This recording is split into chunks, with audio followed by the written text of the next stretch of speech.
Kung nais ninyo na magkaroon kaagad ng maraming pera, bukod sa inyong pagiging masipag at matyaga ay gawin nyo po ito kung hindi po Tuesday, Friday, or kaya sa mga unang araw, or kaya po ay Lunes pwede rin po siya kasi yan ang simula ng unang araw ng buong linggo.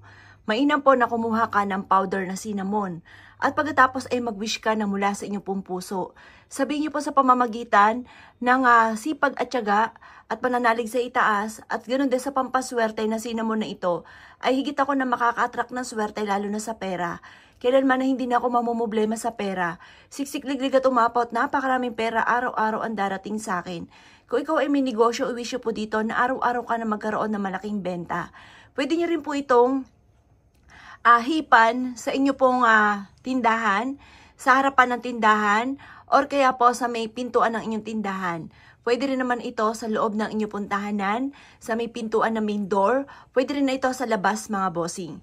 Ang dulot nito ay napakaswerte. Ang cinnamon ay isa sa mga pinaka-powerful na panghatak ng swerte lalo na sa pera.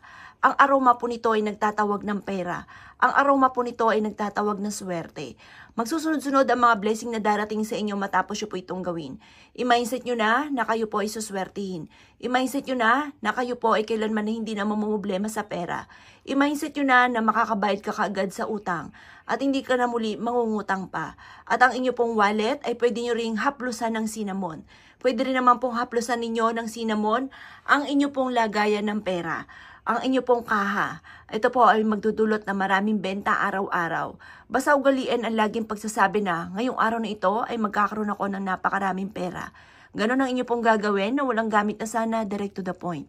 At pagkatapos mga bossing, basta mag-wish ka na lahat ng nais po ninyo, lalo na tungkol sa usapin ng pera. Pwede rin naman po na bawat sulok ng inyong tahanan ay hipan nyo po ng cinnamon. At yan po mga bossing ko ay siksik-liglig at umapot, maraming pera ang darating po sa inyo. Mapapasin nyo po na dadalhin ka nito kung saan lagi kayo suswertihin. Mapapasin ninyo na imbis po na ikay naubusan ng pera, ay maraming pera ang darating po sa inyo.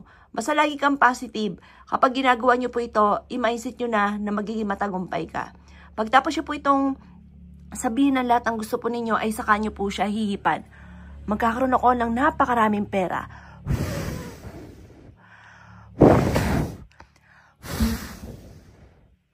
Ganyan lamang po at hayaan nyo po siya na 24 oras na nasa may sahig po ninyo. Ang dulot po niya na ipantawag na swerte lalo na sa pera. Lagi kang dadalhin niya kung saan lagi ikaw ay suswertihin. Proven po yan. Pwede nyo lang ihaplos din po ito sa bag po ninyo dahil sayang naman ang powder ng cinnamon. Makakatulong po yan upang sa ganon lagi kang magkakaroon ng napakaraming pera.